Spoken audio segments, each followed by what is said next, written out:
Good afternoon or good morning, good evening, whenever you might be watching this. Welcome to our podcast. I'm Luke and this is Kevin. Hi, guys. We're actually going to be going on a trip to Prague here this May. And Kevin, how are you feeling about it so far? I am so excited to see the Eiffel Tower. Wrong place, buddy. I am so excited to see the Taj Mahal. You're even further off. Big Ben, guys. It's going to be great. A little bit closer there, but no, Prague is in Central Europe. It's not out there. We're in Austria, right? Did you know? That's where Hitler was denied art school. Whoa, that's crazy. Yep. There's some funky art stuff there that I want to see. Dude, same. What are some other things that you kind of want to see while you're down there? The main thing I came across along the lines of art is this thing called the John Lennon Wall. Isn't he in the Rolling Stones? Not quite. I got you. So the lead singer of the famous band Nirvana, he's got his own wall in Prague. He's not from Prague, is he? No, he's not. The reason that they have this wall is due to the revolution of rock and roll in Czechoslovakia. I've heard of the American Rock and Revolution. Did that happen at the same time?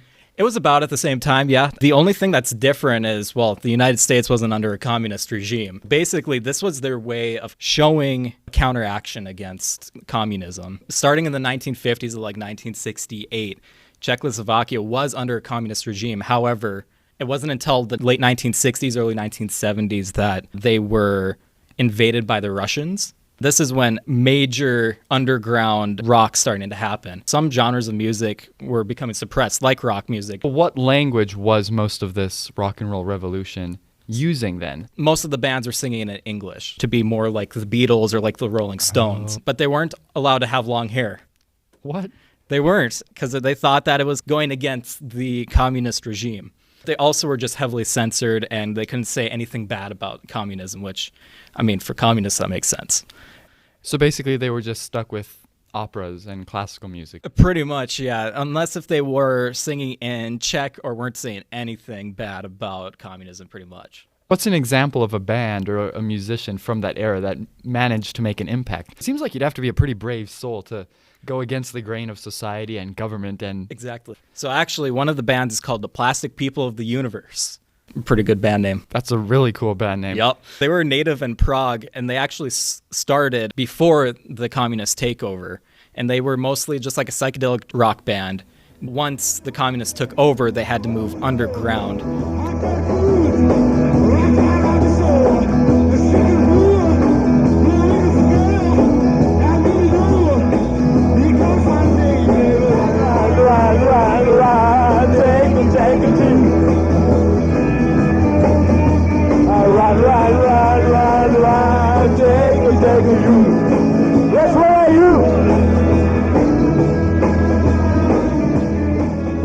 It is really cool. You want to hear some other stuff? So we've got this man named Karol Kryl, who is actually a folk rock singer who moved to Prague in 1968 before the communist takeover.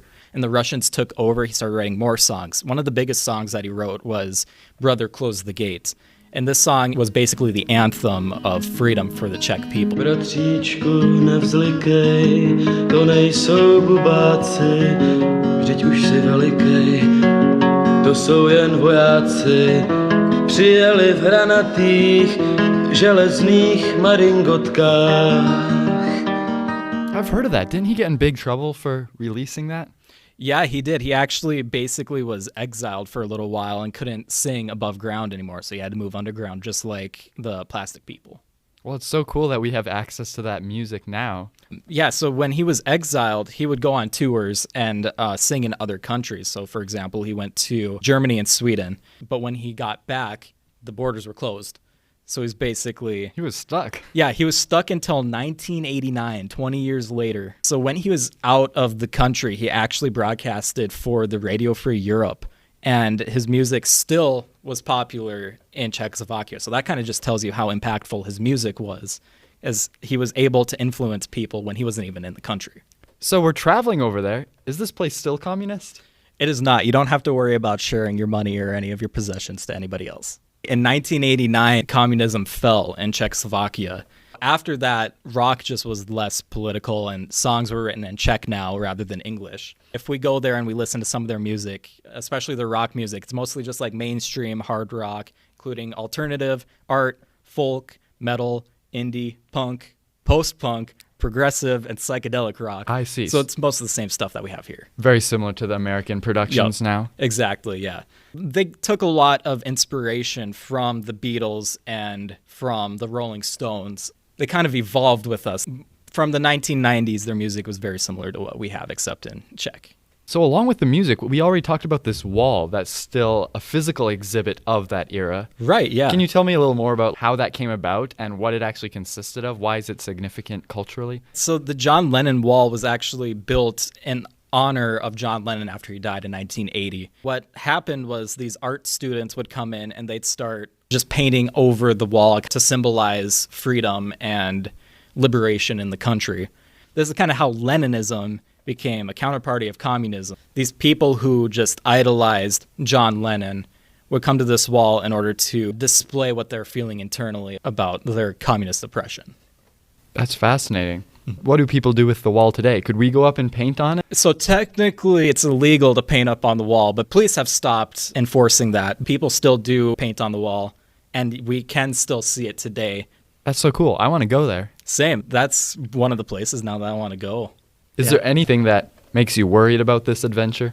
Maybe getting lost, maybe losing any items along the way. Usually I'm pretty up to date with like what I have. I'm always keeping track of stuff that's in my pockets and stuff, but it's still something to kind of be worried about since you never know what's going to happen. I'm going to travel with a camera, and that's the main thing right now. So is that the only thing that you're worried about, your camera? I'm not going to have a lot of other valuables on this trip with me. Anything else you'd like to add? Any dying questions you have about the revolution in Czechoslovakia, the rock and roll revolution? I just think it's really exciting to learn some more about this type of music. We have opera houses and museum tours programmed on this trip already, but it's so cool to be able to relate to the local population and what they went through in terms of evolving along with the mainstream Western culture. There is actually a communist museum in Prague that might be kind of interesting to check out.